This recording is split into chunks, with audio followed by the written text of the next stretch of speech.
Okay, let's go over how to add events, both one-time and reoccurring, to your community inside of HighLevel. All you have to do is make sure that from your main community page, you are here in your Events tab. Once inside of your Events tab, any admin will have this plus event, add event button right here. So click on that, and you'll be met with this screen. Very self-explanatory. The title of your event, so here we'll just do test title. Name this whatever you want. This is what people will see right here on the calendar. Right? We see here it says AAP Weekly Info Onboarding and Q&A. That's what everyone's going to see for your title. So again, we'll do test title.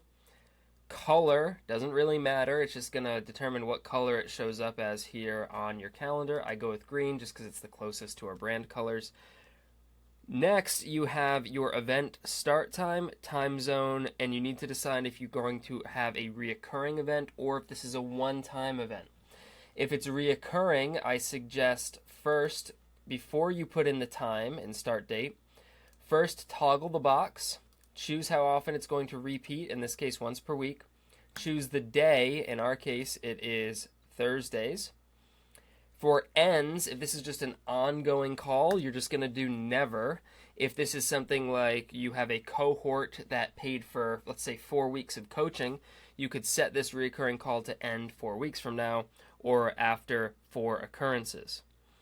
Going back up here, we need to make sure that now that we've selected our reoccurring time, that we choose this coming Thursday, and then we choose our time. So in this case, it is at 12 p.m. and it goes until 1 p.m. right here. So we're going to go from 12 p.m. to 1 p.m., 60-minute meeting. It's going to repeat every week, no end date. If this was just a one-off event, you would just untoggle this box, choose your start time for whatever day you want for your one-time event, and then proceed accordingly. Next is going to be your link and your location. So we use Zoom for all of our meetings, so I always click Zoom for my location. This is just telling people when they look at the meeting where it's going to be held, whether it's going to be on Google, Google Meet, Zoom, or other. So we're going to go ahead and do Zoom. Right here where it says link, you can put in your Zoom meeting ID, or if you're using a forwarding domain like we do, Zoom with AAP, we need the full URL, so make sure that if you are doing the URL option, you go ahead and include the HTTPS and everything thereafter. So Zoom with AAP, that's the forwarding domain that goes to this meeting room. And put in a description. So what I did for ours was join our weekly call with, and then I just named off the coaches, so myself and 2 others with names.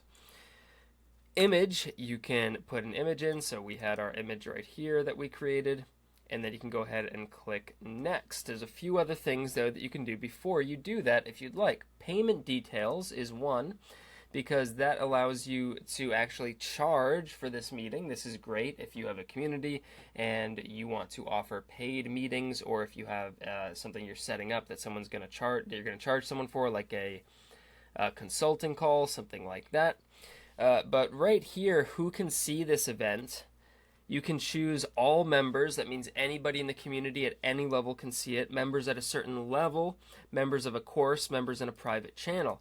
The private channel one is very useful because if you have multiple tiers of coaching or membership, you're probably going to have those people segmented off into private channels, and by doing this you can add events that are only visible to those channels. So you might have one higher tier where they get 2 calls per week and one lower tier where they get 1 call per week. You can make it so only the people paying for the extra call actually get that access and shows up on their calendar. Really, really nice. So a lot of things we can do here, and once it's all done, it will show up like this on the calendar, and you'll be able to see. I just launched this one before hitting record, so you can see we've got 3 guests, I think one of them being myself. And you can even go ahead and add it to your calendar if you would like, which is fantastic. And your members can do that as well, which is a big quality of life thing. Now, you'll also be prompted once you create the event to Decide if you want to alert your members to send them an email that the event was added, if you want to alert them 24 hours before, etc.